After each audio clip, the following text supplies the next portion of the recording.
Bonjour, bienvenue à cette vidéo ci des sols.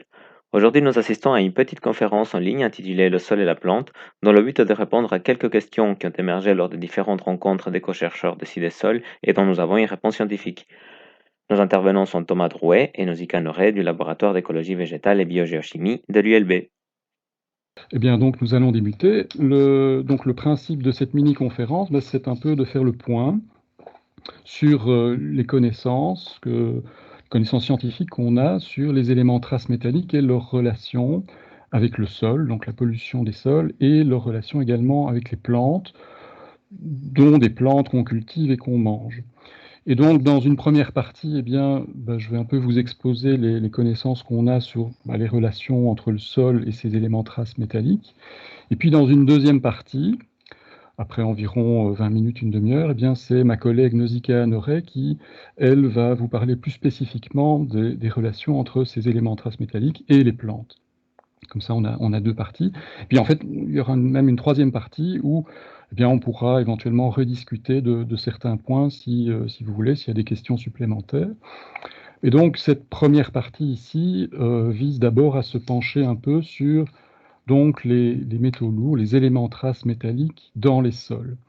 Et donc ici, à force de discuter avec les membres de CIDESOL et d'autres personnes à Bruxelles notamment qui sont exposées à ces métaux lourds, à cette problématique des métaux lourds, on a identifié plusieurs questions récurrentes, assez générales, dont on va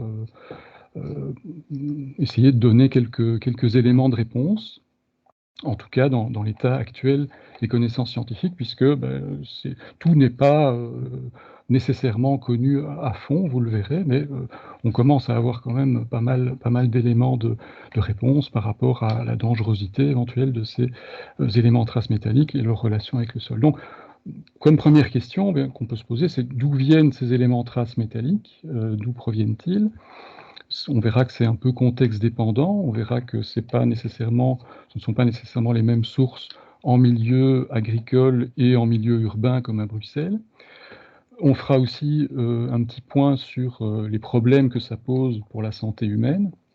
Est-ce que tous les éléments traces métalliques, tous les métaux ont la même dangerosité? On verra que ça n'est pas le cas, en fait, heureusement. Comment est-ce que ces ETM, éléments traces métalliques, sont liés aux différents constituants du sol? On verra que le sol, c'est en fait un matériau assez complexe, hein, et donc ces éléments traces métalliques vont se retrouver dans certains compartiments du sol et pas dans d'autres. Et donc la mobilité, notamment, de ces ETM va fortement dépendre des constituants de ces sols qui sont variables d'un type de sol à l'autre. Et puis on va se demander, dans cette partie, enfin, quels sont les paramètres du sol qui augmentent ou limitent la disponibilité des métaux par les plantes. Donc on verra que selon la nature du sol, éventuellement selon des amendements qu'on peut faire dans les sols, il y a une possibilité de limiter la mobilité de ces métaux dans les sols et donc leur absorption par les plantes.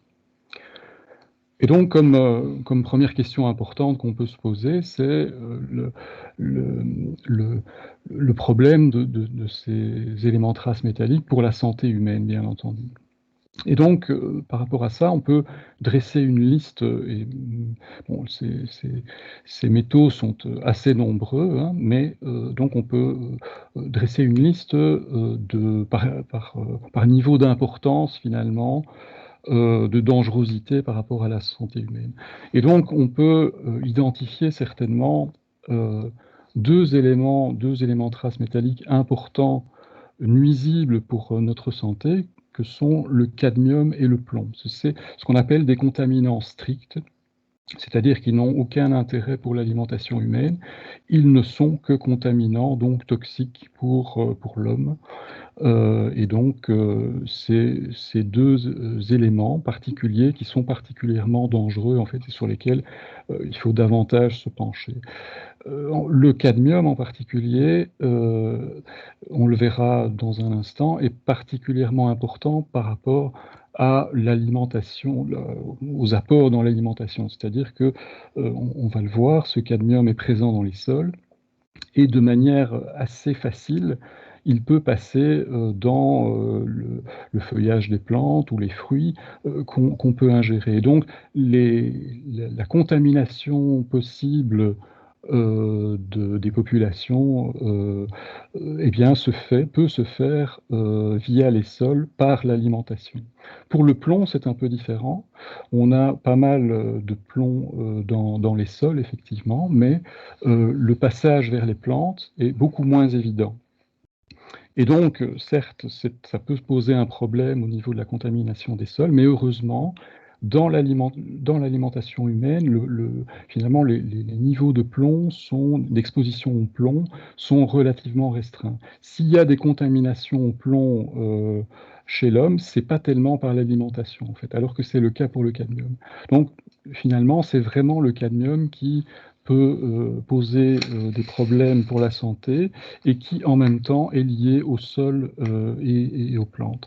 Alors, quels sont les dangers particuliers du cadmium? Eh bien, si on en ingère trop, on peut avoir des problèmes de type insuffisance rénale, des pathologies osseuses éventuellement, de l'hypertension artérielle. Donc il y a tout un panel de problèmes qui peuvent apparaître quand on est trop exposé au cadmium. En ce qui concerne le plomb, bah, c'est aussi un élément toxique qui peut poser des problèmes cardiovasculaires, également des problèmes rénaux, et surtout qui est lié à un phénomène bien connu qui est le saturnisme, hein. C'est une maladie qui est directement liée au plomb et qui est connue depuis très longtemps, depuis l'Antiquité en fait, et en fait qui pose des problèmes liés au fait que c'est un élément neurotoxique. En fait, il pose des problèmes des problèmes neurocomportementaux et donc une baisse de capacité cognitive. Et en fait, c'est essentiellement les enfants qui sont particulièrement touchés à l'exposition au plomb, donc des enfants qui sont âgés de moins de 6 ans. Et donc, comme je l'ai dit, c'est pas tellement via le sol nécessairement qu'on va ingérer le plomb, c'est parfois via des environnements à l'intérieur des maisons.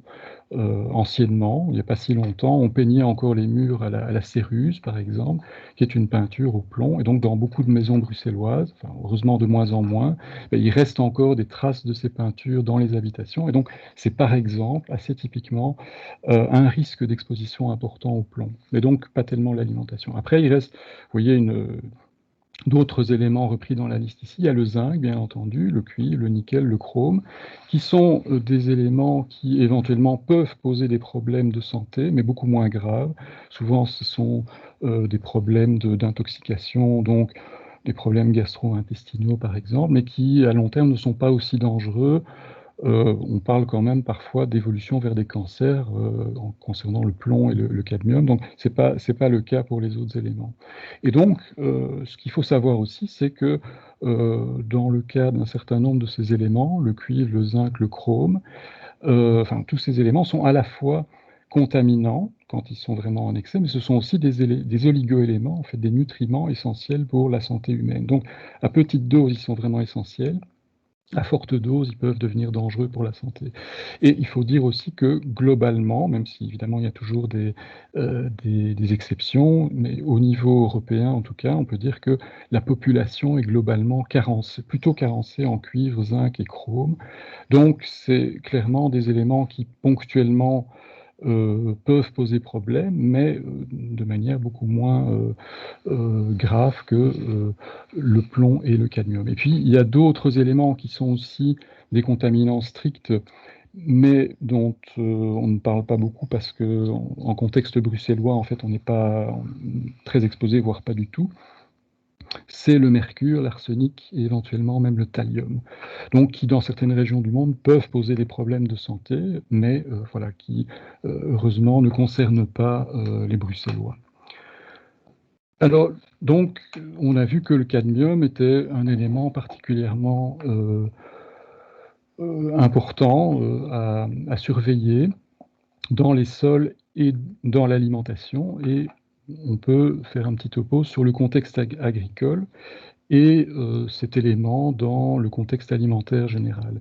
Donc au niveau européen, il faut savoir que donc l'EFSA, donc c'est l'organisme européen de sécurité alimentaire, recommande une ingestion maximale de 2,5 mg de cadmium par kilo de masse corporelle par semaine. Bon, c'est une unité un peu complexe, mais en gros, donc, il considère, par des études assez poussées, que voilà, il y a une limite maximale qu'on ne peut pas dépasser, qui est donc de 2,5 mg de cadmium par kilo de masse que vous pesez. Donc un grand gaillard comme moi peut ingérer environ 200 mg de cadmium par semaine, c'est ça que ça veut dire. Le fait est que la population européenne, en fait, en moyenne, eh bien, elle ne dépasse pas ces niveaux, mais elle est quand même très proche, puisque en moyenne, donc, un Européen moyen consomme, en fait, sans le savoir, via les fruits, légumes qu'il mange, eh bien, 2,04 microgrammes de cadmium par kilo de masse corporelle. Donc, vous voyez qu'on est assez proche de cette limite à ne pas dépasser. Et donc, tout est mis en œuvre au niveau européen pour essayer de réduire justement les concentrations en cadmium dans l'alimentation humaine et donc dans tous les fruits, légumes, céréales qui sont produits au niveau européen notamment.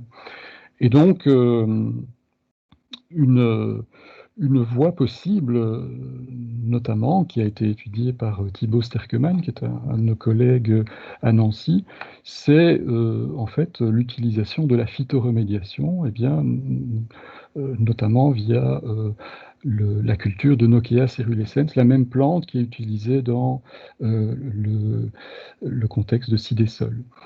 Et donc, il a étudié, c'est une grosse étude de modélisation qui a pu montrer que, ben, en fait, si on ne faisait rien, eh bien, les sols agricoles lentement ne cessent en fait, d'accumuler du cadmium. Pourquoi? Eh bien, parce qu'en fait, les sols agricoles sont très influencés par des engrais phosphatés qui malheureusement contiennent naturellement beaucoup de cadmium. Et donc, inexorablement, en fait, les sols européens, les sols agricoles ne cessent en fait d'accumuler en fait du cadmium malheureusement. Et donc il y a une possibilité de réduire bien cette accumulation. C'est d'abord d'essayer d'avoir des engrais phosphatés qui sont moins riches en cadmium. On travaille là-dessus, mais c'est difficile parce que techniquement c'est compliqué et du coup ça coûterait plus cher également. Une autre possibilité, donc, c'est d'utiliser Nokia cerulescens en faisant de la phytoremédiation, soit une fois tous les 25 ans, hein, sacrifier une année de culture en cultivant Nokia cerulescens. On voit que au bout d'une centaine d'années, eh ben, on peut arriver à des niveaux relativement bas, 3 fois moindres que les niveaux actuels dans les sols. Donc c'est une bonne opération. Mais il y a encore quelque chose de plus malin à faire, c'est plutôt que de sacrifier une année de culture, ce qui peut coûter assez cher, eh bien, c'est de faire des cultures en fait intercalaires en automne après la culture, une fois tous les 3 ou les 6 ans, et donc avoir le même résultat, même la même chose, sans devoir sacrifier une culture. Donc il y a des choses qui sont pour le moment simulées, donc pas encore mises en œuvre sur le terrain, mais ça progresse, et en tout cas des études théoriques montrent, des études de modélisation montrent que c'est plausible, c'est possible. Alors, une autre chose importante que montre cet article, c'est les sources de cadmium dans les sols agricoles français. Mais en fait, c'est la même chose en Belgique. Et on se rend compte que, en fait, quand on fait un bilan de masse de ce qui est apporté au sol naturellement ou artificiellement, c'est 74% du cadmium qui s'accumule dans ces sols proviennent de ces fameux engrais phosphatés. Donc naturellement, malheureusement, ce sont des minerais qu'on va chercher notamment en Afrique du Nord. Et il n'y a pas 36 endroits dans le monde où on peut aller les chercher. Et ce sont des matériaux sédimentaires qui, naturellement, sont riches en cadmium. Donc c'est ça vraiment la source importante de cadmium dans les sols agricoles. Le reste, ce sont des apports atmosphériques, l'industrie, les incinérateurs, l'automobile. Et éventuellement, mais c'est un peu la portion congrue, ce sont des amendements organiques, les lisiers, les fumiers, et puis parfois des bouts de stations d'épuration qui sont recyclés, reconvertis, parce qu'elles sont riches en azote, en phosphore aussi, mais qui malheureusement contiennent aussi du cadmium. Et ce qu'il faut retenir ici, c'est que vraiment le problème européen numéro un lié à ce cadmium, ce sont les engrais phosphatés. Alors, il y a une autre source importante, évidemment, de ces éléments traces métalliques, et du cadmium aussi, forcément, c'est bien entendu l'industrie. Et donc, si on regarde la distribution spatiale des éléments traces métalliques dans les sols européens, on voit ici, en fonction des couleurs, plus ou moins chaude ou froide. Donc, les couleurs dans les bleus montrent que, par exemple, ici sur cette carte, des concentrations en cadmium dans les sols assez faibles. Plus on va vers le rouge, plus ces concentrations en cadmium sont élevées. Et on voit malheureusement, enfin comme par hasard, que toute la zone un peu plus industrielle de l'Europe, hein, le Royaume-Uni bien sûr, toute la zone industrielle du nord de la France, la Belgique aussi malheureusement, et puis toute la zone très industrielle allemande et puis vers les pays de l'Est est touchée par cette contamination au cadmium pour des raisons industrielles, la sidérurgie bien sûr, etc. C'est à peu près la même chose pour le zinc et pour le plomb aussi. Et donc, vous voyez que malheureusement, la Belgique est toujours bien placée par rapport à ce type de pollution. C'est une pollution, évidemment, qui est en partie historique, hein, puisque c'est aussi dans ces régions que on pollue depuis très longtemps. Actuellement, ben, ces fumées d'usines sont retraitées beaucoup moins nocives qu'à une certaine époque. Et puis il y a aussi le fait qu'on a exporté beaucoup de cette industrie dans d'autres pays, en Asie du Sud-Est par exemple. Et donc actuellement, on est beaucoup moins touché par ces rejets d'origine industrielle.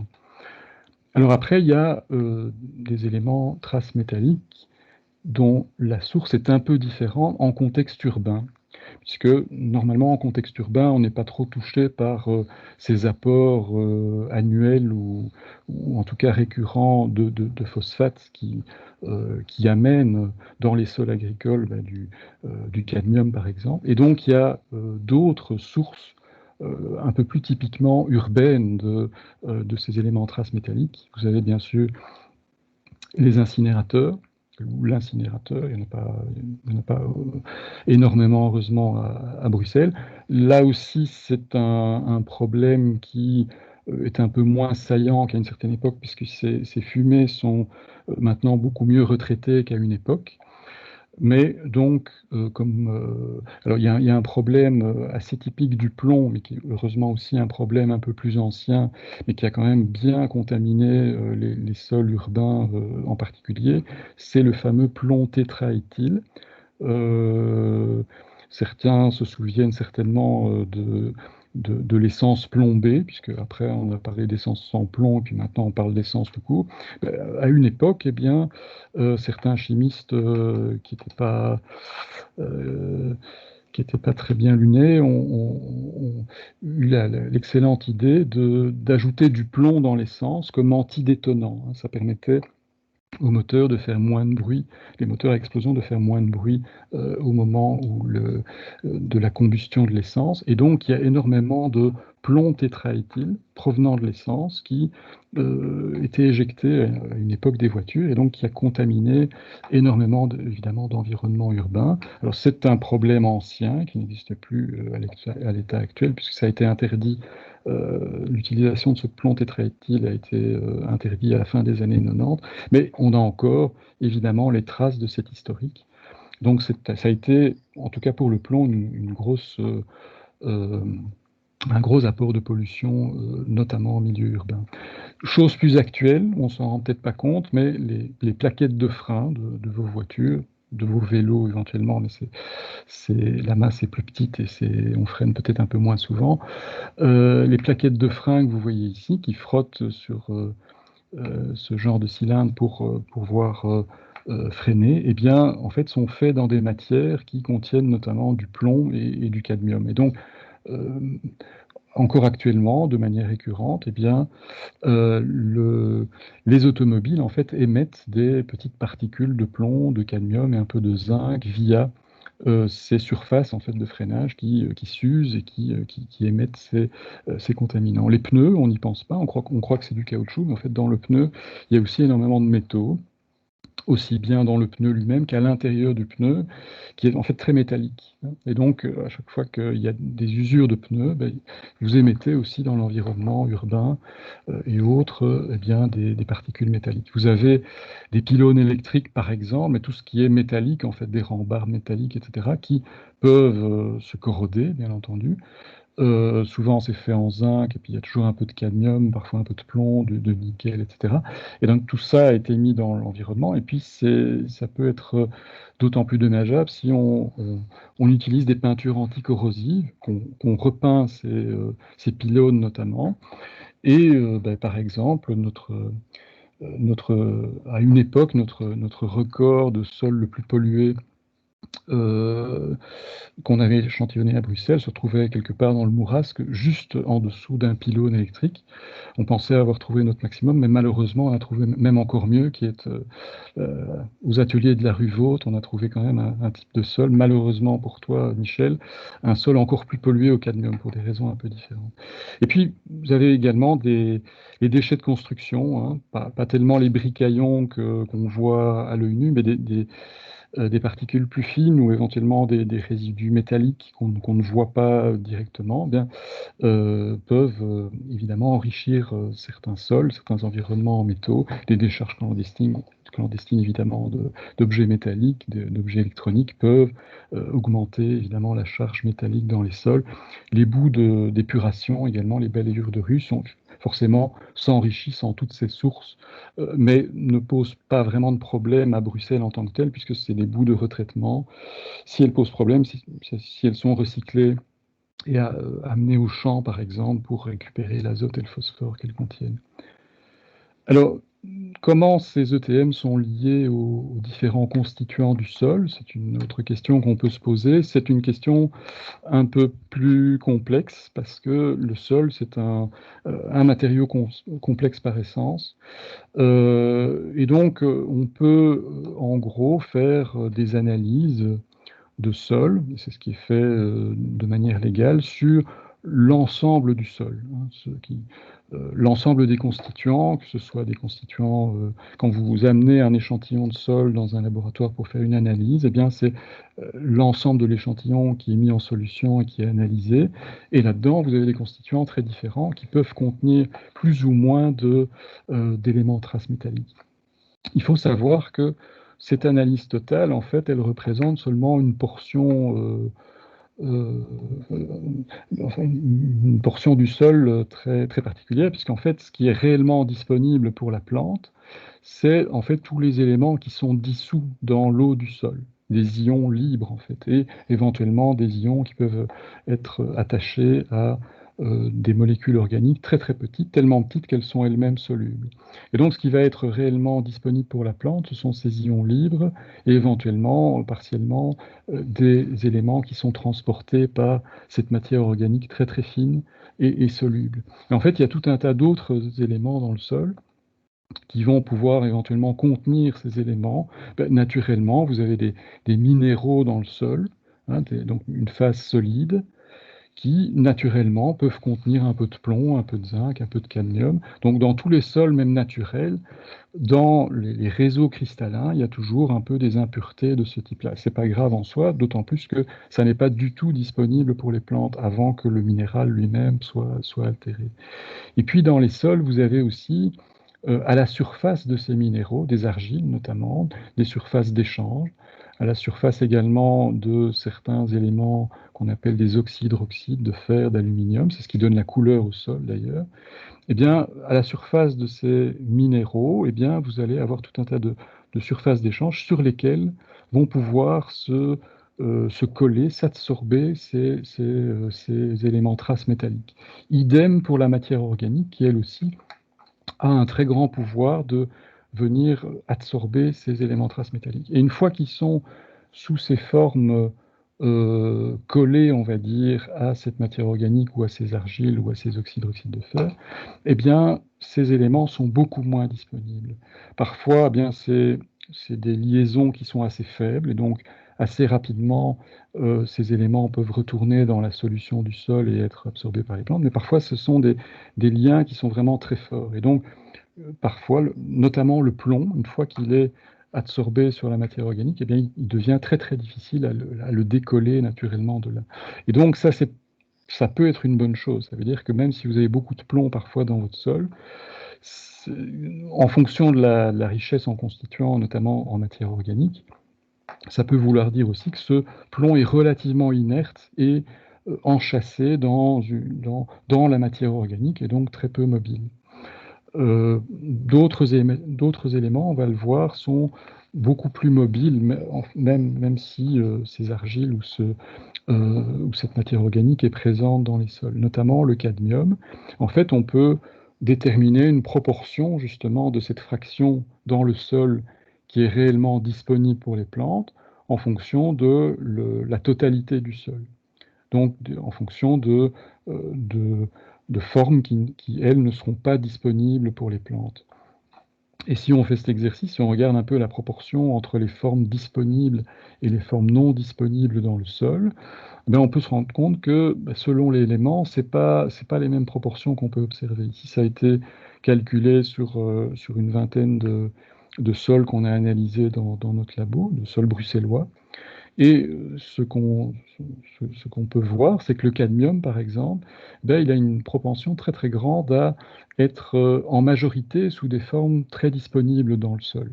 Hein, donc plus de 60% du cadmium total qu'on peut doser dans un sol est en fait sous des formes vraiment disponibles. Ça, c'est pas de chance, parce que justement, c'est un élément, on l'a vu, particulièrement toxique. C'est un petit peu moins le cas pour le zinc, le plomb et le cuivre, où vous voyez que la tendance s'inverse. C'est plutôt 40% qui, globalement, sont réellement disponibles dans le sol. Et puis, pour un élément comme le nickel, c'est vraiment seulement quelques pourcents qui vont être réellement disponibles pour la plante, par exemple, ou dans l'eau du sol. Tout le reste est sous des formes relativement inertes et donc peu disponibles dans le sol. Et donc, en fait, on peut déterminer des relations qu'il y a entre ces deux formes, la forme totale, hein, celle qui sert notamment dans le cadre légal. Ici, on peut avoir une échelle donc, de cadmium dosé de manière totale dans le sol.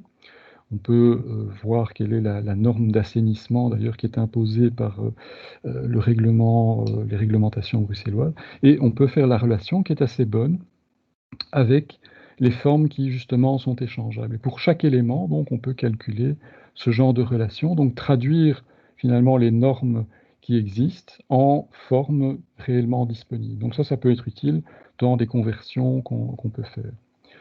C'est un peu plus complexe, mais donc ce qui est compliqué, donc, c'est que quand on parle d'éléments dans le sol, on peut parler finalement de métaux lourds, d'éléments traces métalliques qui sont présents dans la totalité du sol, mais finalement, ce n'est pas toujours extrêmement représentatif de la dangerosité réelle. Et puis, on peut parler de formes disponibles, mobilisables, réellement disponibles pour la plante.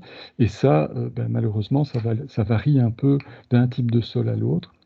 Ici, on a pu dresser une droite assez bonne, finalement, une relation assez bonne, mais dans une autre région, cette droite ne serait pas du tout la même. Donc, c'est vraiment très contexte dépendant, ça dépend du contexte, c'est pas toujours la même relation qui est observée. Alors, maintenant, à ce stade-ci, on peut se demander, mais qu'est-ce qu'on peut faire dans un sol pour essayer justement de faire en sorte que ces métaux, ces éléments traces métalliques soient moins disponibles pour la plante et donc on soit moins exposé à la dangerosité éventuelle de ces éléments traces métalliques. Et donc pour ça, il faut savoir mais quels sont finalement dans les sols les paramètres qui vont limiter ou au contraire augmenter la disponibilité des éléments traces métalliques, disponibilité pour la plante. Eh bien, il y en a plusieurs, ils sont assez nombreux, mais dans le contexte bruxellois et dans le contexte des éléments traces métalliques qu'on étudie ici, c'est essentiellement deux facteurs. Le pH, hein, donc l'acidité du sol, et ce qu'on appelle la capacité d'échange cationique, c'est-à-dire, on l'a vu tout à l'heure, la capacité de certains constituants du sol à venir accrocher finalement ces éléments traces métalliques dans le sol et les rendre finalement indisponibles. Et donc, en ce qui concerne le pH du sol, on sait depuis longtemps que, eh bien, en fonction de la valeur de l'acidité du sol, eh bien, on a une propension de ces éléments traces métalliques à être plus ou moins disponibles. Donc, il faut savoir que cette échelle, elle se mesure le pH se mesure selon une échelle allant dans les sols naturels plus ou moins d'une valeur de 3 à des valeurs de 8, ça peut monter encore un peu plus, mais en contexte bruxellois, en fait, on a des sols qui se distribuent dans ces deux extrêmes. Donc, quand vous avez un pH de 3, 3,5, là, vous avez vraiment un sol très, très acide. Vous risquez très peu dans votre jardin d'avoir des valeurs de pH aussi faibles. Ça veut dire que vous avez en gros des sols assez pauvres et acides, c'est pas très recommandé. Mais c'est en fait le pH qui existait probablement avant la construction de la ville, avant le développement de Bruxelles, puisque les horizons de surface de forêt de soigne ont précisément ce pH très acide. Il faut savoir qu'en forêt de soigne, on a les sols parmi les plus acides qu'on puisse rencontrer au niveau européen, par exemple, pour des raisons tout à fait naturelles. Alors, le développement de la ville, le fait qu'on a aussi d'autres acides géologiques à Bruxelles, notamment des sables bruxelliens qui sont naturellement carbonatés, mais aussi le fait qu'on est dans un environnement artificiellement alcalin, hein, le fait qu'on ait beaucoup de surfaces bétonnées à Bruxelles, tout ça, en fait, crée de l'alcalinité, donc a tendance à augmenter le pH des sols à Bruxelles. Et donc, heureusement, en tout cas dans beaucoup de sols, notamment tous ceux qu'on a analysés, hein, dans des friches urbaines, dans des jardins potagers collectifs, le plus souvent, on est à ces pH soit neutres, soit légèrement alcalins, entre 7 et 8. Et ça, c'est plutôt bien, parce que on sait que pour la plupart des métaux, en fait, il y a un pH pivot à partir duquel on a grosso modo, deux états de mobilité des éléments traces métalliques dans les sols. Donc ce pH pivot, c'est la valeur de 6. Et donc quand on est au-delà de pH 6, ça veut dire que en gros, on a une très faible mobilité des éléments traces métalliques dans les sols. Donc ça, c'est plutôt bien. Par contre, dès qu'on est en deçà, eh bien, s'il y a des éléments traces métalliques dans les sols, il y a plus de chances qu'ils soient relativement mobiles dans les sols. Alors, une manière éventuelle de remédier à ça est de fixer un peu plus les métaux, de faire en sorte qu'ils ne passent pas dans la solution du sol et qu'ils soient moins absorbés par les plantes, c'est d'ajouter de la chaux, hein. On sait, on connaît depuis longtemps, c'est un moyen qu'utilisent les agriculteurs depuis très longtemps d'augmenter le pH et éventuellement de le fixer à des valeurs assez élevées, au-delà de 7 parfois. Donc ça, c'est un moyen, effectivement chimique, si vous voulez, artificiel, d'augmenter le pH et donc de diminuer la disponibilité des métaux dans le sol. Donc il y a un autre facteur important qui est la capacité d'échange cationique des sols. En fait, si vous avez un sol très argileux, eh bien cette capacité d'échange va être forcément d'autant plus grande puisque les argiles, les oxydes de fer vont attirer fortement ces métaux, mais aussi d'autres ions. Et un autre facteur qui peut augmenter la capacité d'échange cationique dans les sols, c'est la présence de matière organique. Eh bien, euh, ajouter des argiles, ça se fait souvent assez peu, hein, c'est compliqué, il faut venir avec des bennes, pratiquement, c'est un peu compliqué. Mais ajouter de la matière organique, c'est ce qu'on fait dans beaucoup de potagers, évidemment, via l'apport de compost. Alors, en quoi est-ce que l'augmentation de la CEC peut améliorer finalement l'exposition aux métaux? Eh bien, c'est parce que plus la capacité d'échange cationique est grande, plus finalement vous diluez la proportion de métaux dans le sol, plus vous les absorbez sur des surfaces qui après rendent ces métaux relativement inertes, et plus vous les mélangez aussi avec tout un tas d'autres éléments, du calcium, du magnésium, qui sont des vrais nutriments. Et donc vous allez en partie diluer tous vos métaux dans le sol. Donc c'est en ça que c'est plutôt bénéfique. Donc le compost, c'est en général plutôt bénéfique. Maintenant, il y a compost et compost, donc ça dépend un peu si c'est du compost très, très mûr, très, très ancien, très bien décomposé, ou un compost un peu plus récent qui n'est pas tout à fait bien décomposé. Parce qu'on peut avoir des effets finalement, faire pire que bien en ajoutant du compost. Parfois, quand il s'agit de matériaux moins bien décomposés, eh bien vous avez énormément de matière organique soluble qui émane de ce compost.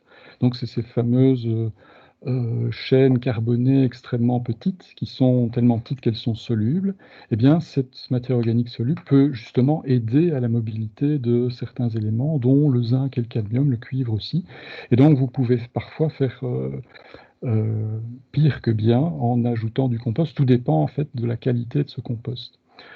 Alors, juste pour vous donner une indication, il y a également une autre possibilité d'augmenter fortement la CEC, mais aussi d'éviter d'apporter ces matières organiques solubles et donc d'augmenter la mobilité, c'est le biochar, hein. Le biochar, qu'est-ce que c'est? Ben, c'est du charbon, comme son nom l'indique, du charbon qui est produit artificiellement par une pyrolyse contrôlée. Donc c'est du charbon microdivisé qu'on peut ajouter au sol. Ça, c'est finalement des procédés assez industriels, mais qui sont envisagés dans des sites vraiment très pollués, industriels. Et donc là, on peut jouer sur les deux tableaux en augmentant la CEC du sol et également en évitant d'apporter ces matières organiques solubles, parce que même si elles existent, en fait, elles-mêmes viennent se coller à ces microcharbons qui sont vraiment très poreux et ont une très forte CEC. Donc, en plus du compost, voilà, il existe des matériaux comme ça qu'on peut utiliser. Le bémol avec le biochar, qui est très à la mode dans la remédiation de certains sols pollués, c'est que malheureusement, on peut aussi ajouter d'autres types de polluants avec le biochar. Ce sont les hydrocarbures aromatiques polycycliques qui se forment quand on forme des charbons, en fait. Donc rien n'est jamais euh, tout à fait positif, donc il faut bien réfléchir avant d'agir. Voilà. Alors, pour terminer, parce que j'ai déjà parlé un moment, quelle est finalement la situation des sites qui sont étudiés dans le projet CIDESOL? Concernant les trois éléments principaux dont j'ai parlé, notamment le cadmium et le plomb qui sont particulièrement dangereux pour la santé, le zinc un petit peu moins, mais il est souvent, vous le voyez déjà dans les graphiques, assez présent dans les sols à Bruxelles. Eh bien, si on se base sur les normes en fait les plus strictes à Bruxelles, que sont les normes d'intervention dans les zones particulières et les normes d'assainissement que vous voyez ici, c'est les lignes entièreté, soit orange, soit bleu, eh bien on voit que dans certains sites qui ont été choisis justement pour la remédiation, on est quand même, soit on dépasse, soit on est vraiment assez proche finalement de ces normes limites, ce qui encourage vraiment à essayer évidemment de remédier ces sols. D'autant qu'on l'a vu en particulier pour le cadmium, même si on est en dessous de certaines normes, ça ne veut pas dire que la dangerosité est tout à fait exclue, hein. Donc, il existe des normes notamment pour le maraîchage en Île-de-France qui sont même un peu plus strictes par rapport à la culture sur des sols contaminés au cadmium. Mais donc, les sites, notamment après Bio et Vaute, évidemment, malheureusement, qui même dépassent cette échelle, on n'a pas été plus loin, sont particulièrement en dépassement par rapport au cadmium. C'est le cas pour beaucoup de sites concernant le zinc, hein. On voit que, de nouveau, après Bio, le triage et le mètre quartier durable, Vaute sont en dépassement, donc ça vaut la peine d'épurer un peu ces sols. Et puis pour le plomb, eh bien, de nouveau après Bio, la Sainte Famille d'Elmet, le triage sont en dépassement, avec heureusement le fait, comme je l'ai dit, que le plomb, il faut savoir, est un élément beaucoup moins mobile, donc a priori moins dangereux, il y a moins d'exposition pour la santé, on le verra dans l'exposé qui suit. Les plantes ont également beaucoup moins tendance à accumuler le plomb, heureusement. Voilà, alors on a fait un petit tour donc des connaissances par rapport à ces métaux lourds dans les sols. Si vous voulez des informations complémentaires, sachez qu'il y a le site de Bruxelles Environnement qui est très bien fait, qui donne voilà, des informations, notamment au niveau législatif, mais aussi au niveau très pratique, ce qu'on peut faire dans son jardin, etc. Vous avez un guide pratique qui a été édité il y a vraiment quelques mois, donc il n'y a pas très longtemps, sur les sols dans l'agriculture urbaine en particulier. Et puis vous avez également les Français qui ont fait des ouvrages qui sont aussi très bien faits sur le guide refuge notamment, qui est disponible sur le net, qui est très bien fait, et également un guide un peu plus ancien, c'est plus un peu une somme sur la contamination des sols et le transfert vers les plantes, qui a été édité en 2005 par l'ADEME, qui est une agence française qui s'occupe de problèmes environnementaux. Voilà par rapport à mon exposé sur les métaux lourds et les sols. Et puis maintenant, je cède la parole à ma collègue Nausicaa Honoré qui va se pencher plus spécifiquement sur la relation entre les métaux lourds et les plantes cette fois-ci. Donc c'est le pendant un peu de mon exposé, mais concernant les plantes.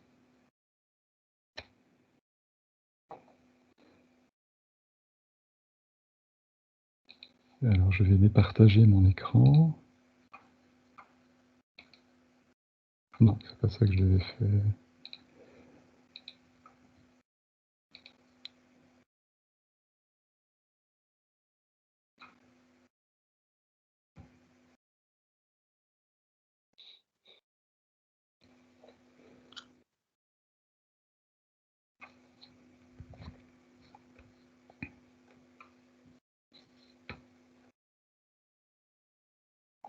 Merci beaucoup Thomas, c'était très clair, c'est chouette.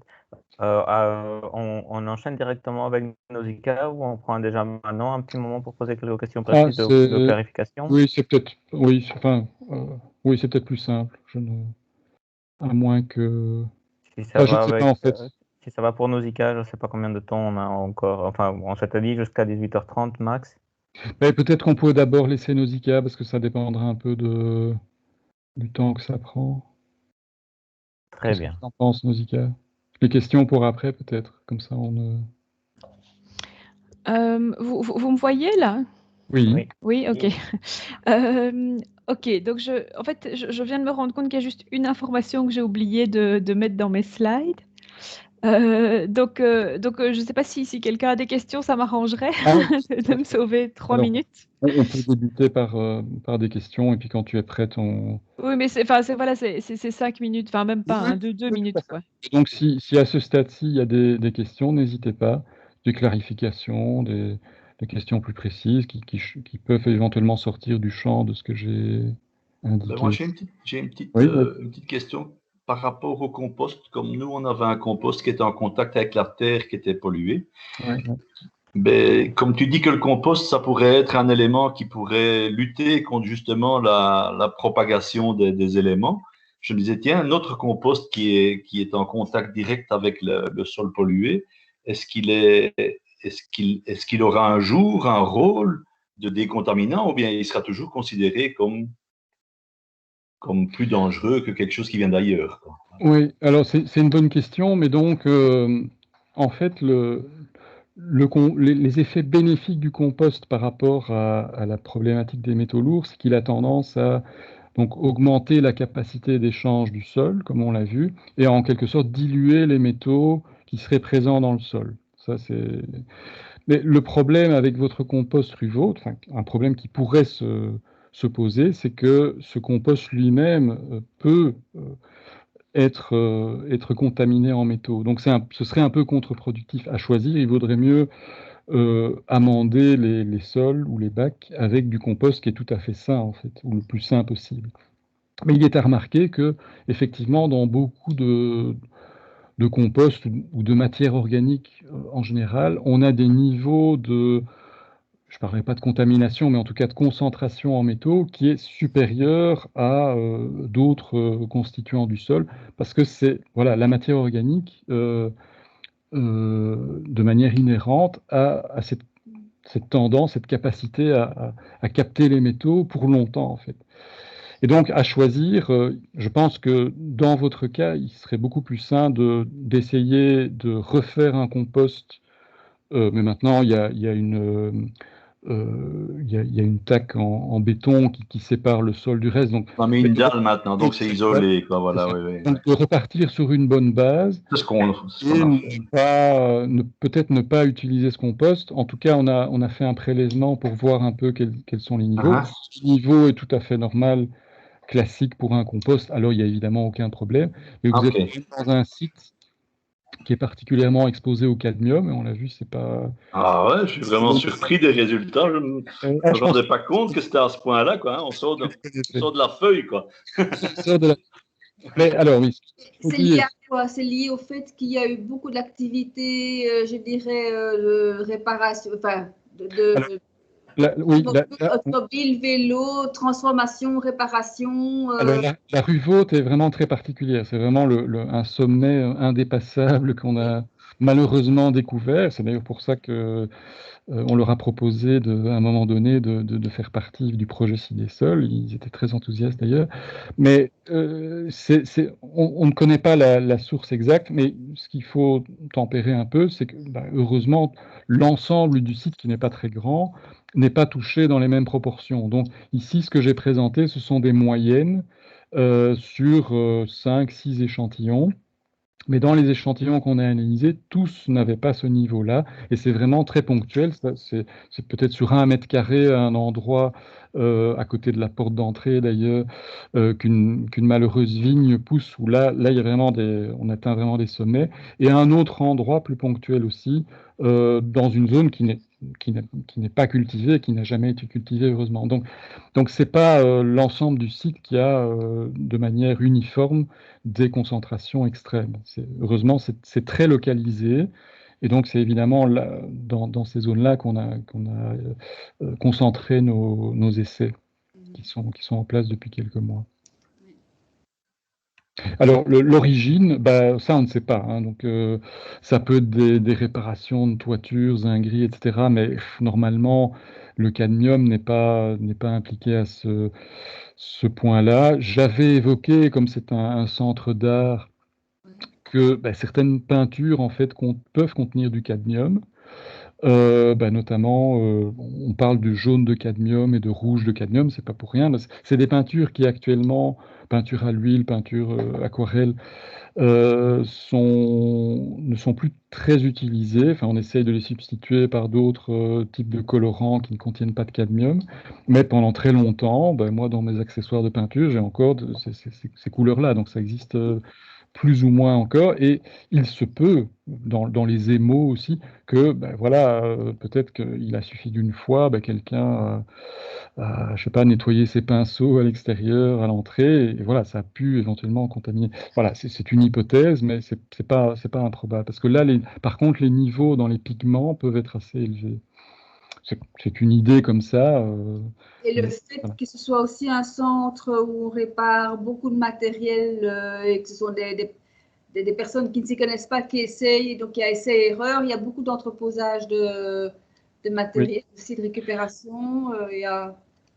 C'est possible, c'est plausible aussi, mais assez, parce qu'on a quand même étudié des sites particulièrement peu enviables et assez crasseux dans Bruxelles. On n'a jamais atteint ces niveaux-là. Donc, le fait de réparer un vélo, même une voiture, etc., de laisser couler l'huile et d'autres métaux qui seraient contenus dans des charpentes métalliques et des choses comme ça, apparemment, on n'atteint jamais ces niveaux-là.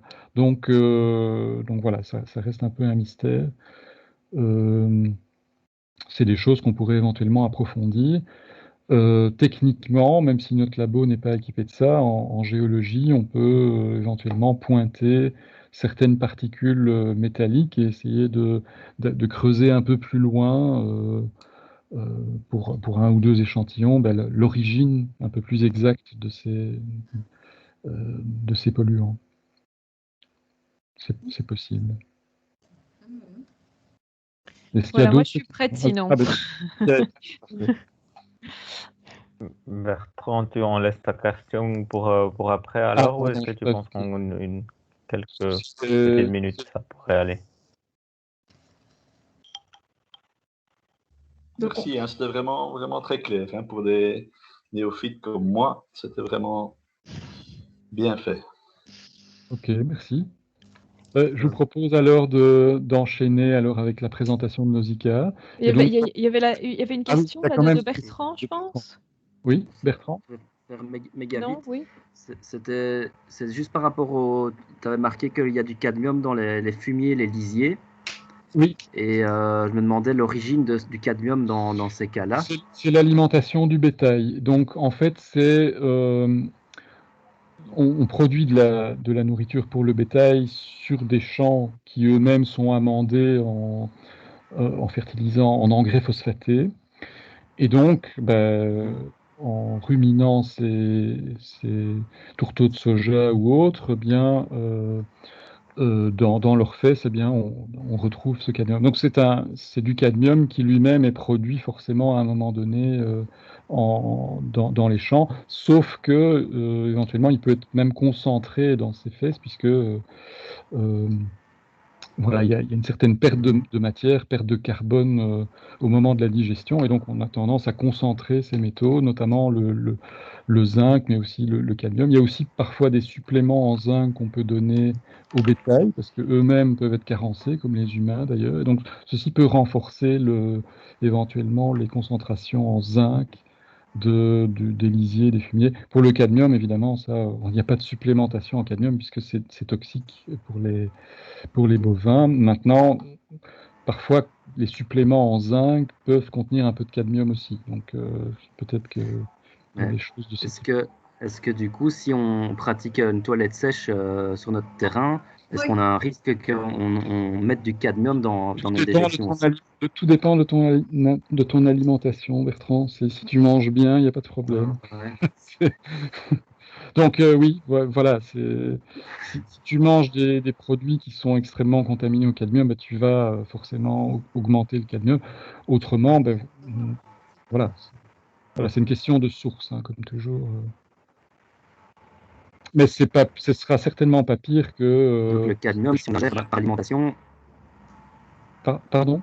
On va en absorber une partie et en rejeter une partie aussi, quoi. Ah oui, heureusement, oui, ça ne s'accumule pas totalement, heureusement, dans l'organisme. Non. Ok. Emmanuel? Oui, mais petite question, comme les métaux se fixent sur la matière organique, je me demande est-ce que ça peut avoir un impact du coup sur les organismes décomposeurs du sol? Est-ce qu'eux peuvent ingérer alors les métaux et ça peut avoir des impacts ensuite par ailleurs? Oui, tout à fait. Donc ça peut, dans certains cas, très polluer. Alors heureusement, on n'est pas encore dans ces situations-là à Bruxelles, sauf sans doute ponctuellement sur des sites vraiment très industriels. Mais effectivement, les lombrics, les vers de terre, et donc toute la chaîne alimentaire a malheureusement la possibilité de se contaminer, puisque un merle va manger le ver de terre, etc. Et il y a un effet d'accumulation et de concentration au fur et à mesure qu'on s'élève dans la chaîne trophique. Donc le top prédateur, si on peut dire, va se choper le maximum finalement de pollution, puisqu'il aura été concentré dans chaque organisme de la chaîne trophique. Et donc, oui, en soi, effectivement, même les bactéries du sol peuvent souffrir, par exemple, de sols très pollués en zinc, cadmium et surtout plomb. Mais voilà, dans les sites qu'on étudie ici, on n'est pas encore dans des proportions trop problématiques, en fait. Sauf le cas qu'on a évoqué avec le cadmium et la ruvaude. Les contenus en plomb sont encore. On dépasse les normes les plus strictes. Maintenant, si on prend des normes un peu moins strictes, qui sont en fait légales dans ce cas-ci, on devrait prendre, par exemple, les normes concernant les zones d'habitat. Bien là, les dépassements sont moins. Soit ne sont pas présents, soit beaucoup moins présents dans le panel de sol qui a été présenté ici, en tout cas. Voilà. Donc, ça reste raisonnable. Mais dans les sites vraiment pollués, industriels, et il en existe à Bruxelles, le long du canal, c'est beaucoup plus saillant. Là, effectivement, pour la vie du sol, ça pose problème. Tout à fait. Merci. Voilà, je vois que Nausicaa a partagé son écran. S'il y a d'autres questions, on pourra y répondre après, Oui. pas de souci. Et donc, on va vous demander de nouveau d'éteindre vos micros et on va laisser Nausicaa enchaîner. Voilà, alors, donc, en ce qui me concerne, donc moi je travaille aussi, donc je pense qu'il y a quelques personnes que je ne connais pas du tout, donc je vais me présenter. Donc je travaille en fait dans le même laboratoire que Thomas, mais je suis plus spécialisée sur les aspects plantes, et donc en particulier sur la culture de la plante hyperaccumulatrice, dont je vais vous parler ici après. Alors, en fait, cet exposé va se faire en deux étapes. Donc d'une part, je vais vous expliquer un peu comment entre les métaux dans les plantes et comment est-ce qu'ils s'accumulent dans les différents organes. Donc ça de manière générale chez les végétaux. Et puis ensuite, je vais vous parler plus spécifiquement de la culture de la plante hyperaccumulatrice qu'on a déjà plantée dans plusieurs living labs, qui est donc, le nom latin, c'est Nockea cerulescens. Donc en français, elle a plusieurs noms, mais notamment le tabouret des bois. Alors, donc si mon ordinateur veut bien passer à la dia suivante.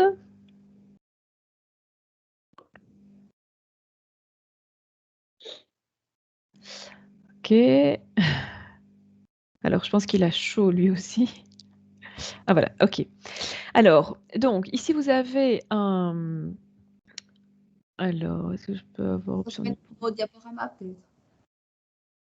Oui, Pas dans l'accueil, mais dans le diaporama. oui, donc là, vous voyez mon diapo ou pas? Non, on voit juste, ce n'est pas lancé en diapo, on voit comme avant de Ok, lancer la diapo. Je sais pas si tu ok, comprends. parce que chez moi, il était en diapo. Ok, donc je vais relancer. Est-ce que comme ça, vous l'avez? Non. C'est pas en diapo, on voit la deuxième slide, mais c'est pas en diapo. On voit que la... ah oui, Ok, alors... Donc, je pense que je suis mal partie, en fait, avec mon partage d'écran. Donc, je pense que je vais l'arrêter et le recommencer.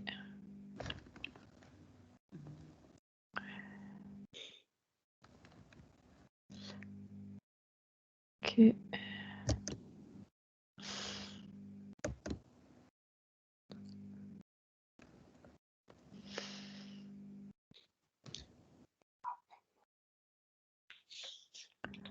Alors, désolé, hein, je sais pas ce qu'il a, mais il a vraiment fort chaud.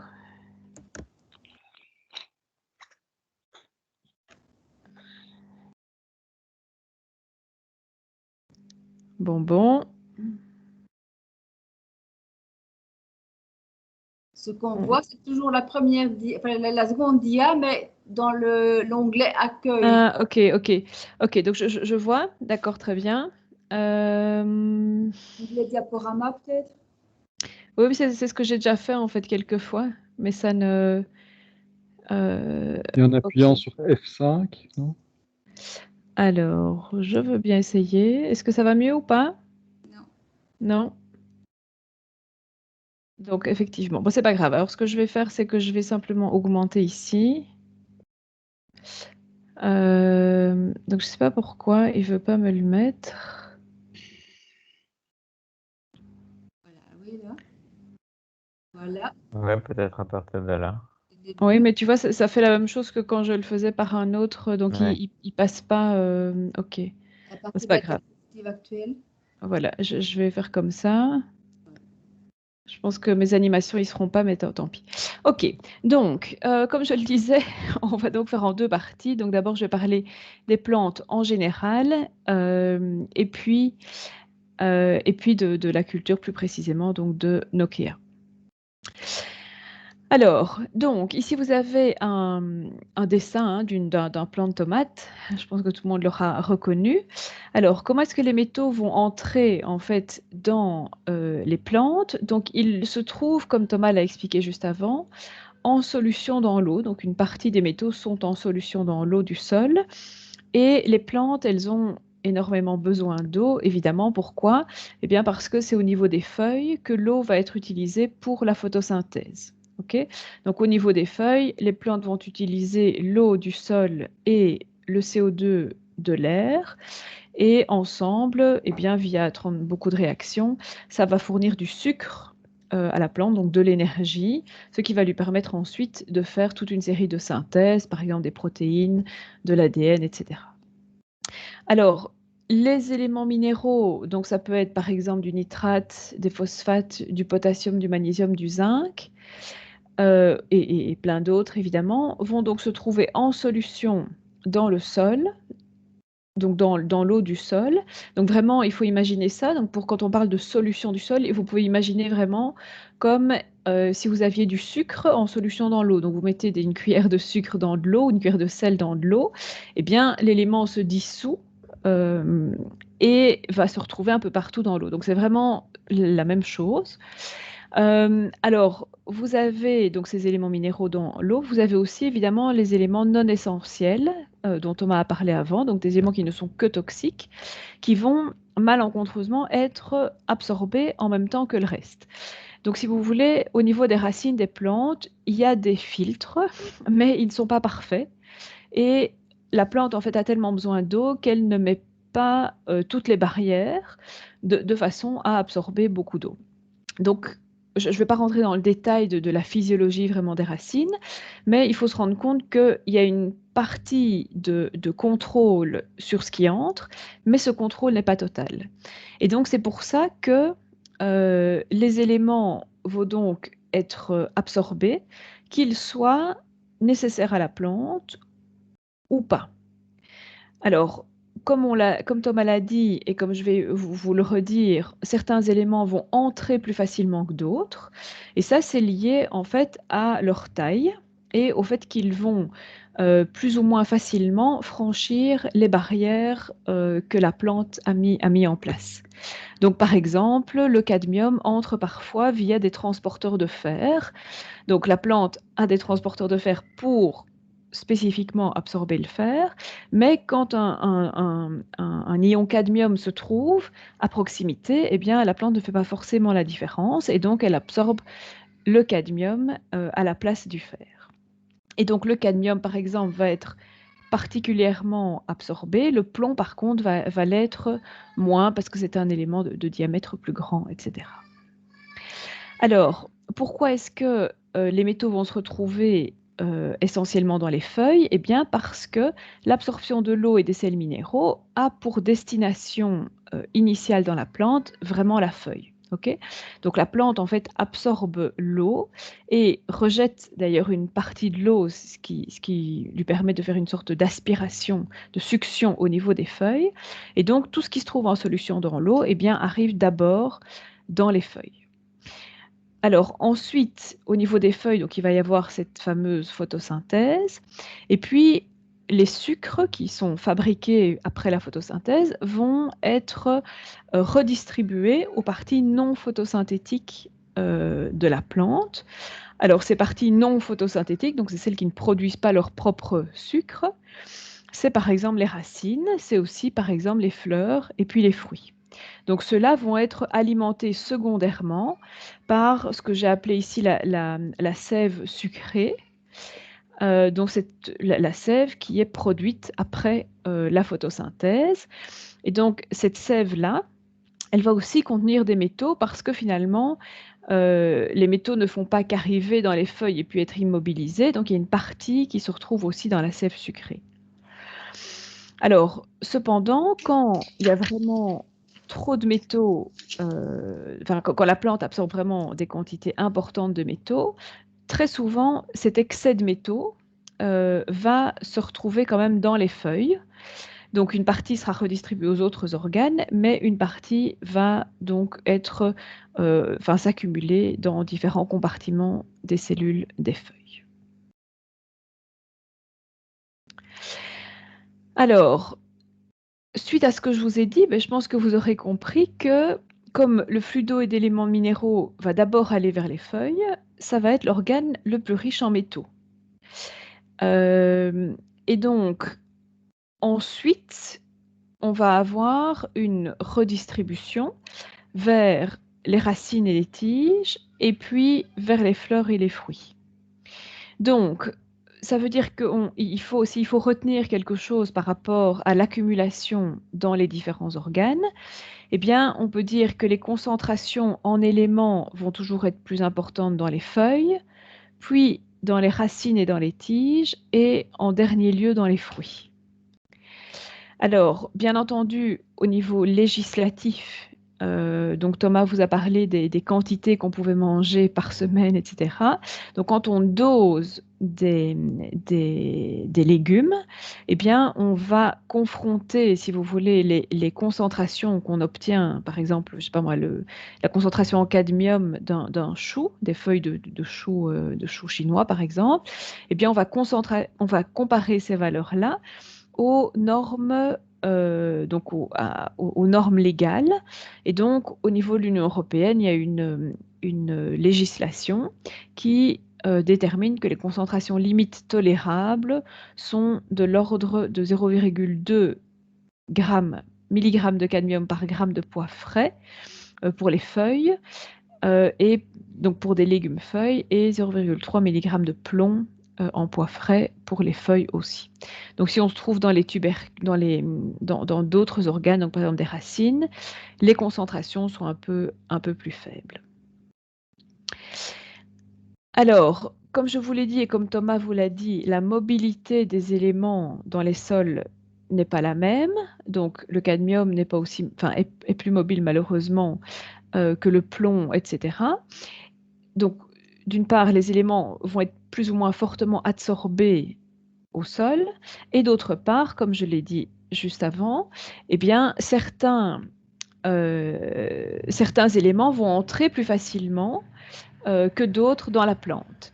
Et donc, la conséquence de ça, c'est que, en fait, par rapport, si vous voulez, à leur concentration dans le sol, donc ici je vous ai mis, mais c'est un exemple parce qu'en fait ça va évidemment fortement varier selon les sols, par exemple, comme Thomas l'a dit, selon le pH, selon la matière organique, selon la teneur initiale en éléments, mais pour vous donner un ordre de grandeur, eh bien, si vous comparez les concentrations dans les plantes par rapport aux concentrations dans les sols pour de la laitue, eh bien, on va se retrouver avec un rapport entre les deux qui sera supérieur à 1 pour certaines laitues.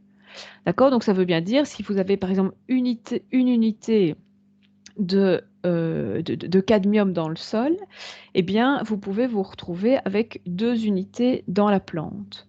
Pour le zinc, par contre, on va avoir un rapport qui est donc un peu en dessous de 1, le cuivre encore inférieur et le plomb, vous voyez que c'est encore inférieur. Donc, c'est pour ça que dans un sol, même si vous avez des quantités, vous pouvez avoir plusieurs centaines de ppm de plomb, donc vous pouvez avoir par exemple 200 ppm de plomb, eh bien, ce plomb ne sera autant accumulé que du cadmium qui sera peut-être 100 fois moins présent dans le sol. D'accord? Donc ici, c'est juste des valeurs pour vous donner un exemple, parce que comme je le disais, ça dépend d'un sol à l'autre, mais c'est pour vous donner une idée de la mobilité vers les végétaux. Donc ici, c'est un exemple qui a été fait avec des laitues. La mobilité d'un élément par rapport à un autre.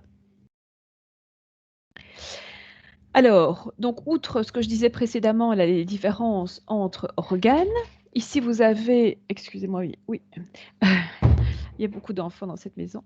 Alors, donc, les différences entre organes, justement, ici, je vous ai repris une image qui est issue donc d'un article de synthèse, donc un article qui lui-même rassemble les informations issues de plusieurs autres articles de recherche. Et donc, vous avez ici en bas les espèces qui accumulent le moins de cadmium. Hein. Ici, vous avez toute la colonne cadmium. Ici, vous avez une colonne plomb. Donc, vous avez une accumulation d'autant plus grande que vous allez vers le haut de l'illustration. Et ce que j'ai fait, c'est que sur cette image, j'ai entouré les légumes feuilles en vert, les légumes tiges ou racines en brun et les légumes fruits en rouge. Donc, vous voyez par exemple qu'ici, pour le cadmium, eh bien, la laitue et l'épinard avec le chou, sont les plus accumulateurs de cadmium. ce sont aussi des légumes feuilles. Alors, si on s'intéresse aux légumes tiges ou racines, vous avez ici les navets, les panais, l'oignon, pardon. Non. Donc, les oignons, le poireau, le panais, les pommes de terre. Donc, ça, c'est pour les légumes, donc racines ou tiges. Et puis, vous avez ici, en gros, vers le bas, vous avez les légumes fruits. Alors, vous voyez que cette distinction entre légumes feuilles, tiges, racines et fruits n'est pas totale, d'accord? Puisque vous voyez, par exemple, ici, que la tomate va accumuler plus de cadmium que le radis, par exemple. Donc, quand on parle radis ici, on parle donc du radis, pas des feuilles de radis.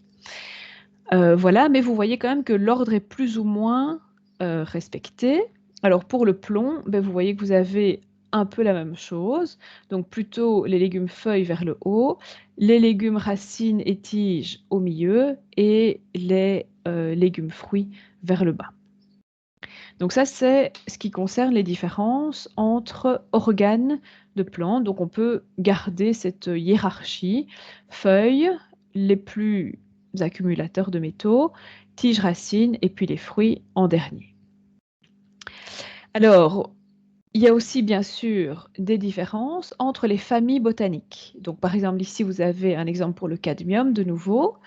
Alors il y a certaines familles qui sont qualifiées d'accumulateurs faibles, c'est notamment la famille des pois et des haricots, des lentilles, donc les fabacées.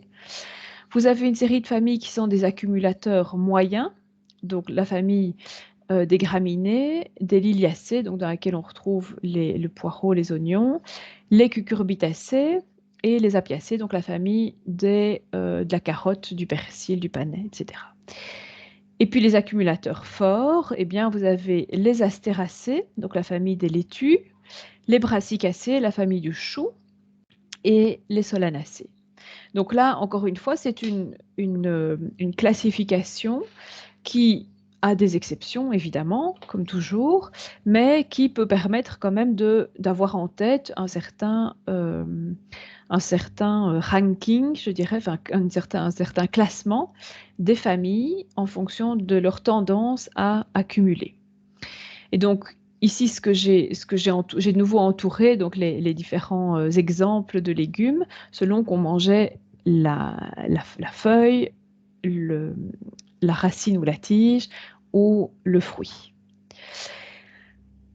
Donc, si vous voulez, c'est très difficile de donner des règles tout à fait absolues et de dire ça vous pouvez cultiver, ça vous ne pouvez pas cultiver, etc.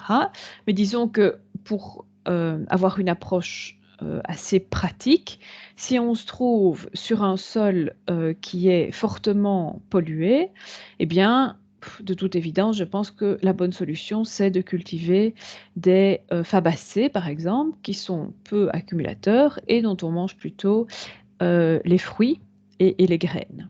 Okay. Par contre, ben, on évitera évidemment de cultiver des choux feuilles ou des laitues encore moins. Voilà, donc ça c'est un peu, maintenant si on se trouve sur un sol moyennement contaminé, ben, on peut par exemple décider de faire des tomates, même si c'est plutôt un accumulateur fort, le fait que ce soit un légume fruit va évidemment diminuer la quantité de métaux qu'on va consommer dans ce fruit. Alors, j'en ai fini donc pour les règles générales sur, je dirais, l'accumulation des métaux dans les plantes maraîchères.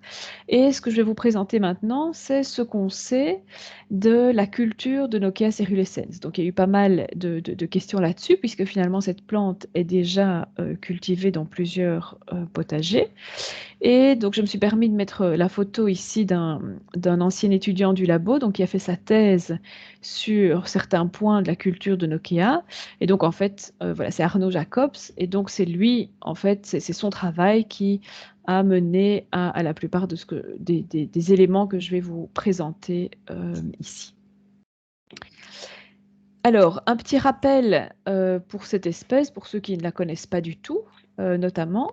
Donc, Nokia cerulescens, eh bien, c'est une crucifère, donc une brassicacée, Alors, vous voyez que ça fait tout à fait le lien avec ce que je vous ai dit précédemment, c'est-à-dire que les brassicacées sont parmi les top accumulateurs.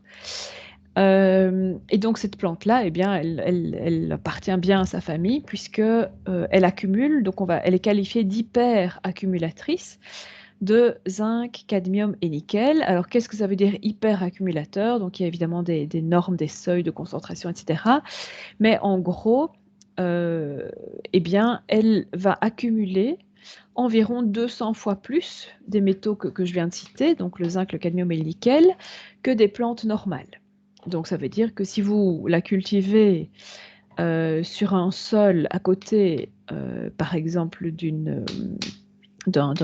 même d'un chou ou d'une laitue, eh bien, elle aura environ 200 fois plus de métaux, donc de zinc, de cadmium et de nickel, qu'une plante qui est non accumulatrice.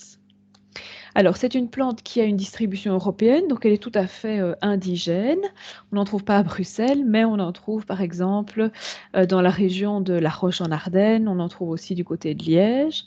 On en trouve beaucoup aussi au Grand-Duché du Luxembourg et puis en France, un peu partout. Donc, enfin voilà, on en trouve plutôt en altitude.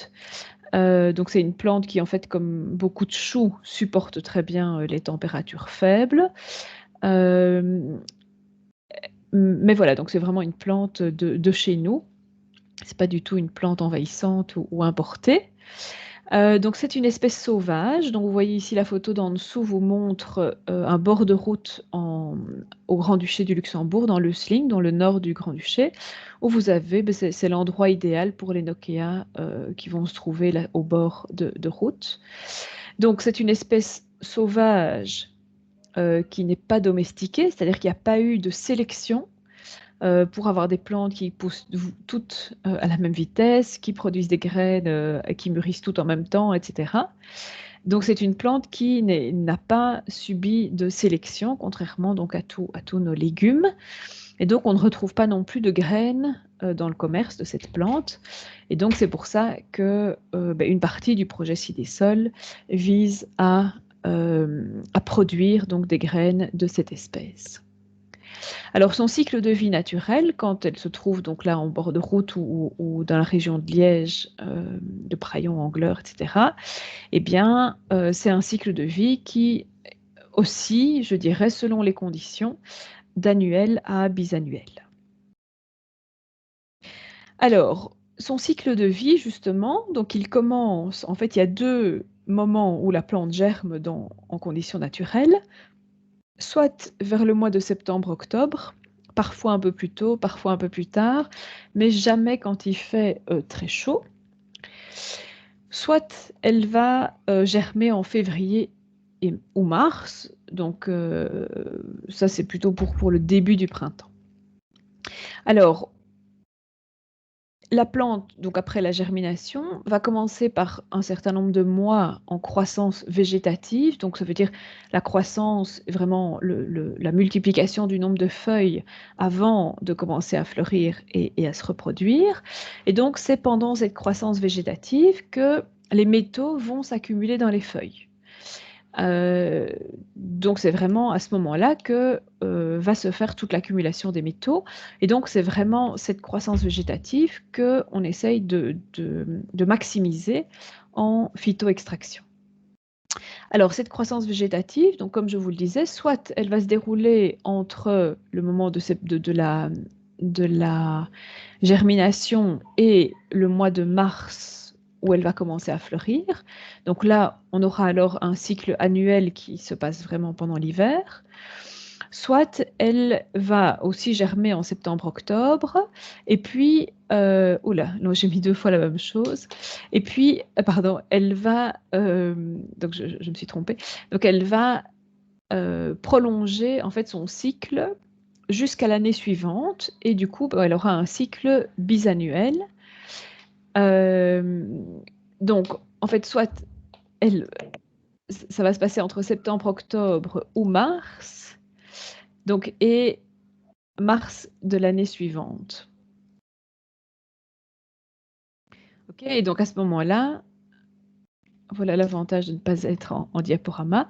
Et du coup, à ce moment-là, on a un cycle bisannuel.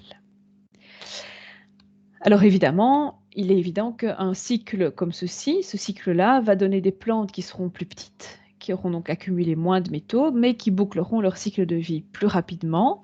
Et par contre, les plantes qui germent en septembre-octobre et puis qui ne vont fleurir qu'au mois de mars de l'année d'après, enfin de la deuxième année, celles-là peuvent évidemment atteindre des tailles assez importantes. Alors ensuite, la floraison puis la fructification vont se dérouler à peu près entre le mois de mars et le mois de juin. Alors, de manière générale, quand la plante commence à fleurir et à fructifier, elle a tendance à arrêter d'accumuler des feuilles et donc elle arrête en fait son accumulation de métaux, ou en tout cas elle la ralentit très très fort et donc c'est ce qu'on essaye d'éviter dans le cas de la phytoextraction. Alors, venons-en maintenant à ce qu'on connaît des essais de phytoextraction qu'on a déjà fait, donc avec Arnaud Jacobs et Thomas. On a travaillé en fait sur 2 variétés, donc qui sont en fait des populations, ce que nous on appelle des populations différentes, donc des origines différentes, qui sont donc génétiquement distincts. Donc il y a une variété qui vient du sud de la France, donc des Cévennes, qu'on appelle Ganges dans la littérature, et une autre population qui vient du Grand-Duché du Luxembourg, où là en fait à peu près toutes les populations ont les mêmes caractéristiques. Donc vous voyez que la population de Ganges en fait c'est une super accumulatrice de cadmium. Donc elle accumule 3 fois plus de cadmium que Luxembourg. Et Luxembourg, par contre, accumule 1 fois et demi à 2 fois et demi plus de zinc que Ganges. Ok. Donc ça c'est pour vous donner une comparaison. Enfin, elles ont donc chacune des propriétés différentes. L'une est plus efficace sur le cadmium, l'autre est plus efficace sur le zinc. Mais dans les 2 cas, en fait, les 2 restent des hyperaccumulatrices de zinc et de cadmium. Alors, on a testé donc dans la thèse d'Arnaud des dates de mise en place. Donc, on avait comparé un cycle plutôt automnal à un cycle printanier, puisque comme je vous le disais, dans la nature, la germination se fait à ces 2 moments-là.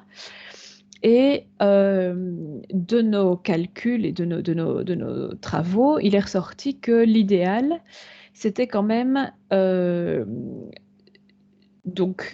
disons qu'on pouvait faire un semis en automne ou au printemps, et que ce semis nécessite une forte humidité pendant 15 jours. Donc pendant 15 jours, il faut vraiment que les graines soient trempées. L'avantage du semis, c'est qu'on peut le faire à la volée et que ça va très vite. Mais l'ennui du semis, c'est qu'il faut évidemment beaucoup de graines, puisqu'il y a une mortalité au moment du semis. Et cette mortalité, elle est due notamment à la pression d'herbivorie. Donc, nous, ce qu'on avait remarqué, c'est que le semis en automne est idéal parce qu'à ce moment-là, il y a moins d'herbivores. Donc, il y a une série d'herbivores qui ont fini leur cycle, en fait, par exemple en octobre. Et donc, il y a moins de pression d'herbivorie sur les plantules. Alors, vous voyez qu'ici, j'ai mis des couleurs, des couleurs vertes et rouges. Alors, ce qui est vert, c'est finalement les avantages, les gros avantages.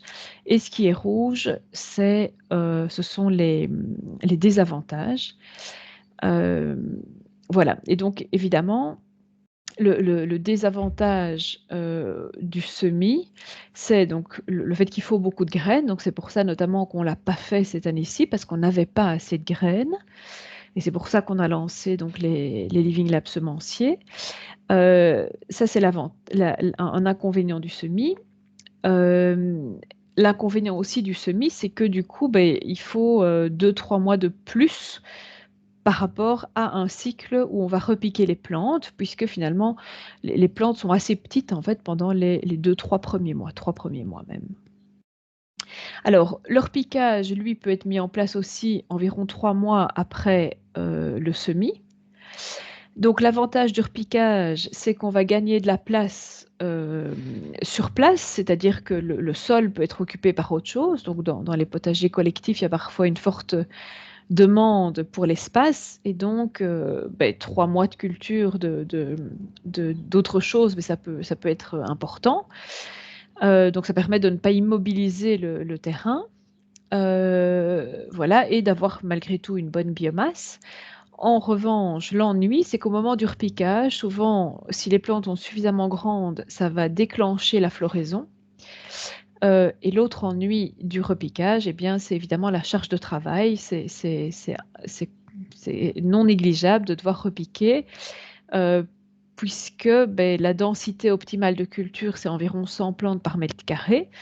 Et donc, ça veut dire repiquer 100 plantes par mètre carré, c'est tout autre chose que semer un mètre carré à la volée.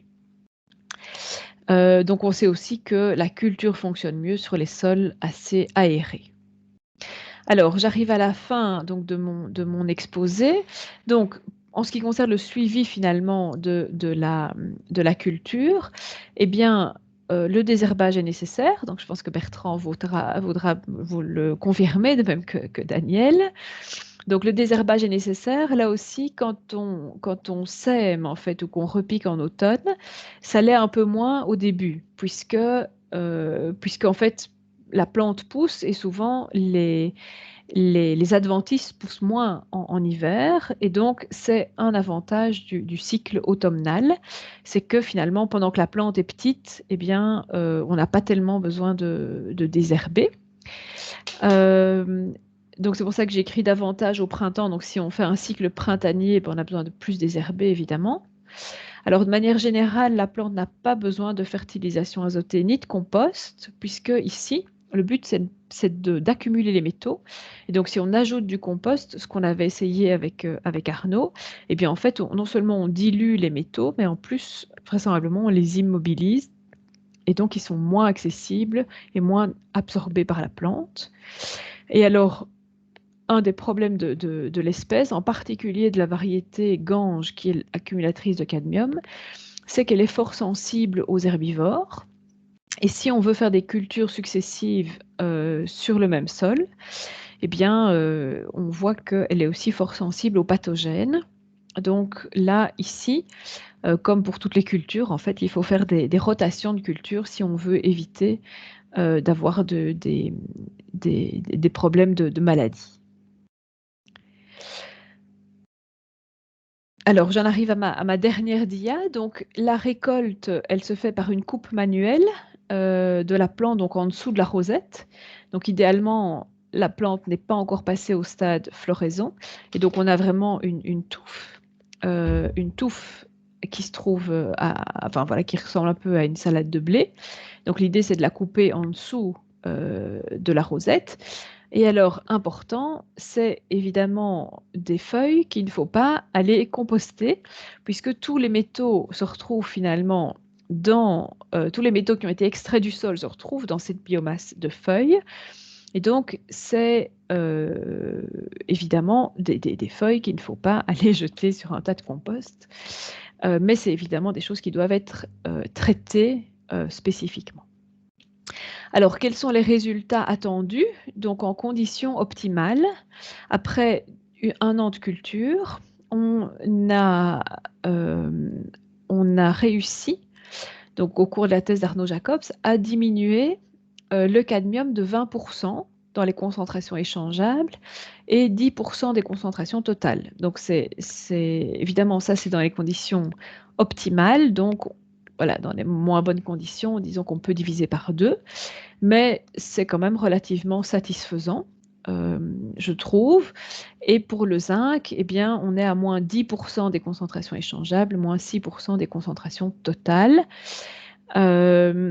Alors, ce qu'on a testé ce qu'on a testé au labo, donc avec une autre étudiante, Louise, donc on a cultivé des roquettes après avoir cultivé des Nokia, donc pour voir si sur un sol qui était appauvri en éléments échangeables dans le sol, donc en cadmium et en zinc échangeables, est-ce qu'on va avoir une diminution dans l'accumulation par les roquettes? Donc les roquettes sont des brassicacées, ce sont des légumes-feuilles, et donc on se disait, en cultivant des roquettes, on va avoir le top de l'accumulation possible.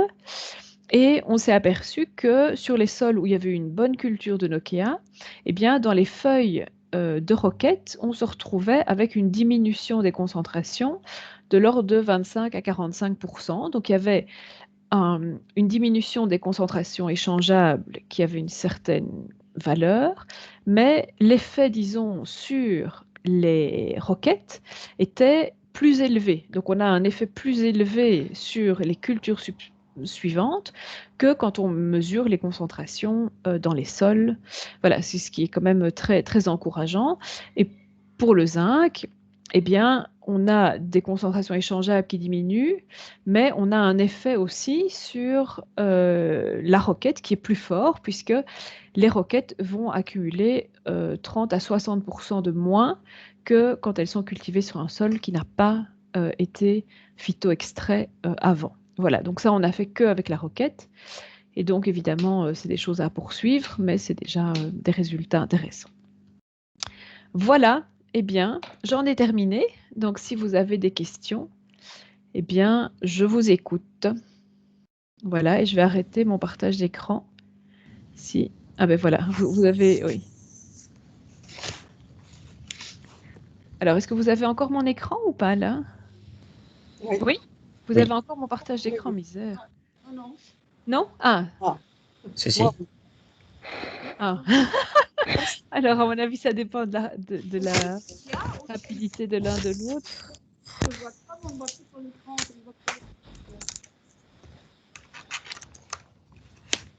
Alors, pardon, j'entends pas trop. Vous avez, oui, une seconde. 15 minutes, commencez. C'est pas grave, commencez ça. Oui. Voilà. Moi, j'ai peut-être une question. Comme Oui. ça fleurit maintenant, Oui, je pense, dans tous les sites. Je ne sais Ok. pas chez Vaud, je n'ai pas encore posé la question. On s'était dit qu'on Oui. allait laisser les plants fleurir finalement. Oui. Et on arrête quand alors? Quand la tige est bien verte et qu'elle est passée en fruit, mais avant qu'elle devienne brune. C'est ça, c'est ça. Donc, en fait, la biomasse est maximale au moment où les siliques sont encore vertes, mais la floraison est pratiquement terminée. Et donc, c'est effectivement à ce moment-là, dans le cas enfin voilà, dans le cas où ça fleurit, c'est effectivement à ce moment-là que c'est le mieux de récolter, oui. Et on en fait quoi alors? On les apporte au labo ou quoi? Pardon, j'entends pas la question. On apporte les plantes au labo ou on fait quoi? Parce qu'on doit extraire les métaux alors. Oui, alors tout à fait. Donc ça fait partie des contraintes, disons, de la méthode. Donc il faut effectivement s'arranger pour récolter et puis les amener au labo, oui. Donc ça, on verra avec Daniel, enfin je sais pas, il faudra s'arranger pour ça. Ça fait partie effectivement, donc on aimerait bien que tout puisse être fait par les gens de façon autonome, etc. Mais là, c'est vraiment une contrainte du système. On se trouve avec des déchets toxiques et donc il faut les évacuer comme il se doit, c'est-à-dire comme des déchets toxiques. Donc comme il n'y a pas de filière dans les recycleparks, enfin les déchetteries, ben voilà, la façon pour l'instant, en tout cas, c'est de les amener au labo. Oui. Le but maintenant, c'est vraiment de dépolluer, c'est pas d'obtenir des graines. Ça dépend pour qui. Ah voilà. Donc en fait, il y a deux types de living labs. Donc il y a les living labs dépollution et les living labs semenciers. Donc les living labs semenciers cultivent la plante sur des sols non pollués de façon à produire un maximum de graines pour qu'on puisse semer l'année prochaine et ne plus devoir repiquer et ne pas avoir, parce que quand on sème, en fait, on évite très largement le problème de la floraison, alors que quand on repique, on l'a quand même assez régulièrement. Et donc l'idée, c'est pour les Living Lab semenciers, eux, d'attendre que les graines soient mûres, de récolter en priorité évidemment donc les graines. Par contre, les Living Lab dépollution, qui ont donc leurs parcelles plantées in situ, eux doivent impérativement couper avant que les graines ne soient dispersées et avant même que la plante n'arrive à maturité, parce que même dans les graines, en fait, il y a des métaux. Dans les fruits aussi, donc dans les petites parties qui vont tomber pour libérer les graines, il y a aussi des métaux. Et donc, il faut éviter que la plante n'arrive jusqu'à ce stade-là et que les métaux accumulés ne retournent au sol.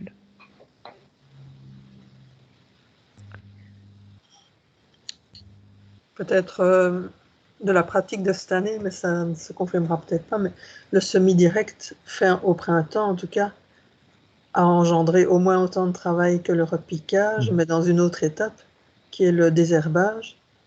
Avec les pluies qu'on a eues maintenant et la chaleur, il y a eu à toute vitesse une montée d'adventices. Oui. Et donc un travail quand même presque plus conséquent et peut-être plus délicat, en tout cas, que de repiquer les plants. Ok. Oui, c'est ça. Après, il faut voir sur le long terme si la parcelle diminue 2 fois plus les métaux. Enfin, voilà. Donc, mais effectivement, c'est pour ça que cette année-ci, le projet ne commençait pas bien par rapport au timing des cultures. En fait, si le projet avait commencé en avril, on aurait été prêt pour semer, ou on aurait trouvé une façon d'aller semer dans les Living Labs, etc. Mais voilà, donc l'année prochaine, c'est ce qu'on essayera de faire. Je pense qu'un cycle automnal, c'est pas mal. Et on comptera aussi sur potentiellement plus de graines pour faire des semis à la volée, justement comme... Ah oui. Ouais. Oui. Voilà, désolé, hein, on a bien débordé du temps là. C'est super. Merci en tout cas. C'était vraiment très très clair. Hein. J'avais une question. Je voulais vous demander, qu'est-ce que vous faites des plantes que vous récoltez au labo, puisque c'est toxique, comment vous les gérez? Alors, oui, donc c'est une bonne question, c'est la question qui revient tout le temps. C'est la question à laquelle on n'a pas encore de réponse. Donc pour l'instant, on n'en fait rien. Donc je pense qu'on pourrait... pour l'instant, on n'en fait rien en fait. Donc on attend en fait de voir s'il y a une filière entre guillemets qui se développe, parce que donc on est déjà allé par exemple dans les, vous savez, là ceux qui recyclent le cadmium des piles, etc. Donc dans les entreprises de recyclage, voilà. Mais ils sont pas intéressés parce que les concentrations sont trop faibles par rapport à ce à quoi eux ont l'habitude de...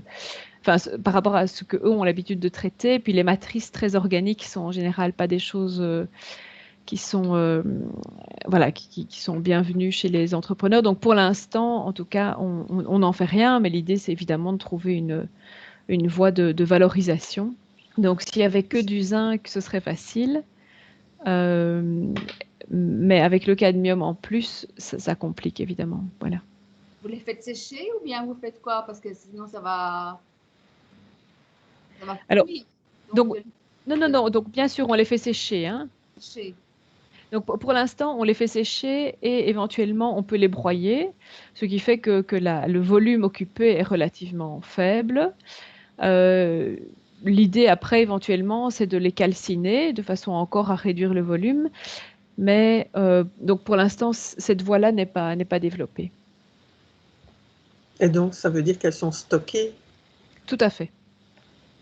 Stockées, mais donc ça fait des volumes tout à fait raisonnables, puisque c'est déjà une plante qui a une biomasse relativement faible et qui est très concentrée.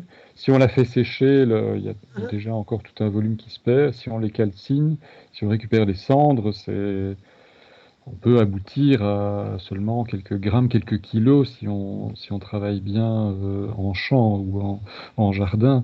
Mais donc voilà, c'est des quantités qui sont pas astronomiques non plus à gérer. Hein, voilà. Mais donc l'idée serait d'organiser une filière, et ça je pense que SIDESOL projet Cidesol pourrait réfléchir à cette question-là, de la finalité finalement de cette plante. Alors il faut savoir que pour d'autres éléments, comme le nickel, là il y a des filières qui commencent à être mises en place. Donc dans certains sites pollués au nickel, donc vraiment des sites presque miniers ou naturellement pollués en nickel, il existe des plantes qui accumulent le nickel, un peu comme Nokia, et là il y a une valorisation qui est plus directement possible, et voilà, elle est déjà apparemment mise en place. Pour le cadmium, c'est plus compliqué parce que voilà, en gros, il n'y a pas beaucoup de gens qui se poussent au portillon pour récupérer le cadmium qui est un pur déchet, comme on l'aura compris. Voilà. J'ai une question du coup, est-ce que c'est par rapport aux filières qui existent déjà, c'est sur une question de quantité, mais de pureté aussi? Les deux, donc parce que je crois que par rapport à un minerai normal, Nokia est plus concentré qu'un minerai qu'on va extraire dans des pays tropicaux, etc. Donc, ce qu'il y a, c'est que les entreprises de recyclage, c'est pas des miniers, quoi. C'est des gens qui récupèrent des choses dans des batteries, dans des smartphones, dans des choses qui sont déjà extrêmement pures. Donc, c'est pas le recyclage, c'est effectivement à ce stade-là, ces entreprises travaillent sur des matériaux qui sont très concentrés. Voilà. Maintenant. Je pense que les quantités qui seraient produites, même si le projet tend à se développer et qu'on finit par cultiver cette plante un peu partout, ça restera des quantités relativement gérables. Et je veux dire, cette activité-là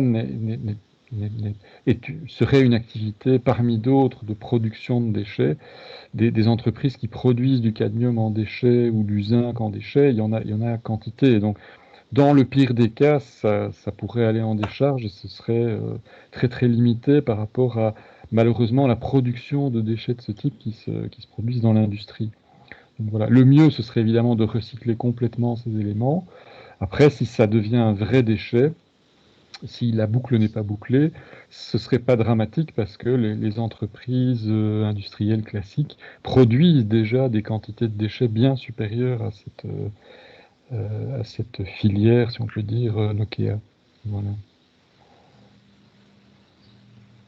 Mais c'est effectivement une question importante qu'il faut se poser et peut-être qu'effectivement on pourrait organiser une solution, une filière de recyclage. Bon, la filière recyclage des métaux en Belgique, c'est très récent, hein. Il y a 10-15 ans, personne n'était intéressé.